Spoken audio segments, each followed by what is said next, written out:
Bonjour, passionnés d'histoire.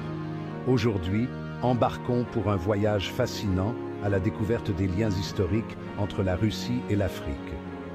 Deux régions que l'on imagine souvent aux antipodes, pourtant unies par des siècles d'histoire captivante, diplomatie, commerce et échanges culturels. Remontons d'abord au XVIIe siècle. Les premiers contacts notables se tissent à travers l'Église orthodoxe éthiopienne. Les tsars russes, fascinés par les traditions religieuses de l'Éthiopie, y voient une nation sœur, chrétienne orthodoxe, dans un océan d'empires islamiques. Cette parenté religieuse jette les bases de relations diplomatiques qui se poursuivent de manière sporadique au fil des siècles.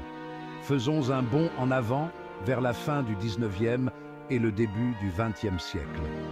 Cette époque est marquée par un essor des intérêts économiques.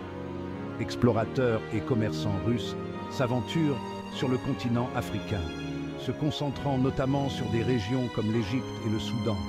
Leurs objectifs? Un mélange de recherche de richesses et d'alliances stratégiques face aux adversaires coloniaux communs. Plongeons maintenant dans la période de la guerre froide. C'est là que les choses deviennent vraiment passionnantes.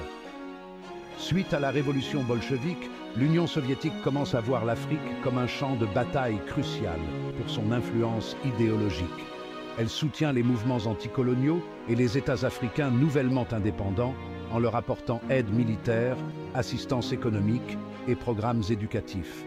Des pays comme l'Angola, le Mozambique et l'Éthiopie deviennent des foyers d'activité soviétique, les conseillers russes y jouant des rôles clés au sein des gouvernements et des armées.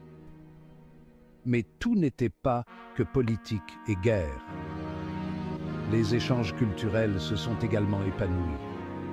Des étudiants africains affluent vers les universités soviétiques, ramenant non seulement des connaissances, mais aussi des éléments de la culture russe. Cet échange éducatif crée un lien unique, car ces diplômés deviennent souvent des leaders influents dans leur pays d'origine. Dans l'ère post-guerre froide, ces liens évoluent. La Russie réaffirme sa présence en Afrique, se concentrant sur les partenariats économiques, notamment dans des domaines comme l'exploitation minière et l'énergie. Dans le même temps, l'Afrique trouve en la Russie un partenaire volontaire, équilibrant ses relations avec les autres puissances mondiales. Que nous enseignent ces siècles d'interaction? Ils mettent en lumière la complexité et la profondeur des relations russo-africaines, façonnées par un mélange de parenté religieuse, d'intérêts économiques, de batailles idéologiques et d'échanges culturels.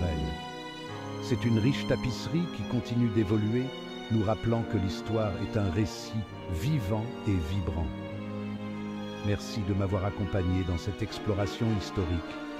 Si vous avez apprécié cette plongée dans le passé, n'oubliez pas d'aimer et de vous abonner pour découvrir d'autres histoires fascinantes.